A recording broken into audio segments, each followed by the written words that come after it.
नमस्कार मित्रों, कहते हैं ना कि जैसी करनी वैसी भरनी। इंसान जैसा काम करता है उसे उसका फल भी वैसा ही मिलता है।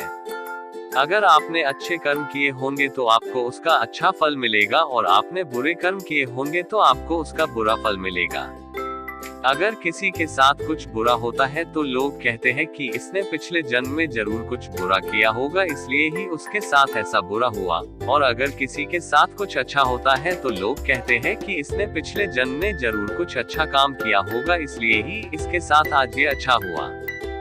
दोस्तों, देखा जाए तो आज के जमाने में इंसान को अपने इस जन्म का हिसाब इसी जन्म में चुकाना पड़ता है, क्योंकि पहले भगवान नोटबुक पेन लेकर के हिसाब करते थे, इसलिए उन्हें हिसाब करने में देर लगती थी। आज के जमाने में भगवान के पास भी लैपटॉप आ गया है तो उन्हें इंसान के कर्म का फल देने में यानी कि हिसाब करने में देरी नहीं लगती है। आज की ये कहानी जैसी करनी वैसी भरनी भी उसी के बारे में है।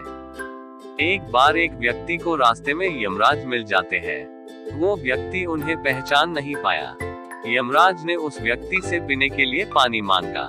उस व्यक्ति ने बिना कुछ सोचे और बिना एक भी क्षण गंवाए यमराज को पानी पिला दिया। पानी पीने के बाद यमराज ने उस व्यक्ति को बता दिया कि वो उसके प्राण लेने के लिए आए हैं, किंतु उस व्यक्ति ने यमराज की प्यास बुझाई है, इसलिए वो उन्हें अपनी किस्मत बदलने का एक मौका देते हैं। इतना बोलने के बाद यमराज ने उस व्यक्ति के हाथ में एक डायरी दे दी और उस व्यक्ति से कहा कि तुम्हारे पास 10 मिनट का समय है। इस डायरी में तुम जो भी लिखोगे वही सच में हो जाएगा, लेकिन ध्यान रखना कि तुम्हारे पास केवल 10 मिनट ही है। उस व्यक्ति ने डायरी खोलकर देखा कि पहले ही पेज पर लिखा था कि उसके दोस्त को लॉटरी निकलने वाली है और वो करोड़पति बनने वाला है। उस व्यक्ति ने वहां लिख दिया कि उसके दोस्त को लॉटरी न निकले। अगले पेज पर लिखा था कि उसका एक रिश्तेदार चुनाव जीतकर मंत्री बनने वाला है। उसने वहां पर लिख दिया कि उसका रिश्तेदार चुनाव हार जाए। इसी तरह वो पेज पलटता रहा और अंत में उसे अपना पेज दिखाई दिया। जैसे ही उसने कुछ लिखने के लिए अपना पेन उठाया कि यमराज ने उस व्यक्ति के हाथ में से डायरी वापस ले ली और कहा, ली वत्स, तुम्हारे 10 मिनट अब खत्म हो गए हैं, अब कुछ भी नहीं हो सकता है। यमराज ने कहा कि तुमने अपना पूरा समय दूसरों का बुरा करने में व्यतीत कर दिया और अपने आप को ही खतरे में डाल दिया। अब तो तुम्हारा अंत निश्चित है।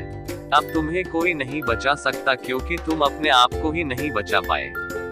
ये सुनकर वो व्यक्ति बहुत ज्यादा पछताता है, लेकिन अब पछताने से कुछ नहीं हो सकता था, क्योंकि अब सुनहरा मौका उसके हाथ से निकल चुका था।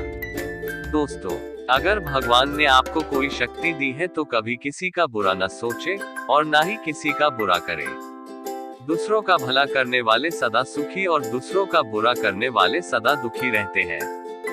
दोस्तों, अगर आपको ये कहानी जैसी करनी वैसी भरनी अच्छी लगी हो तो अपने दोस्तों के साथ भी शेयर कीजिए और कमेंट में जरूर बताइए कि कैसी लगी ये कहानी।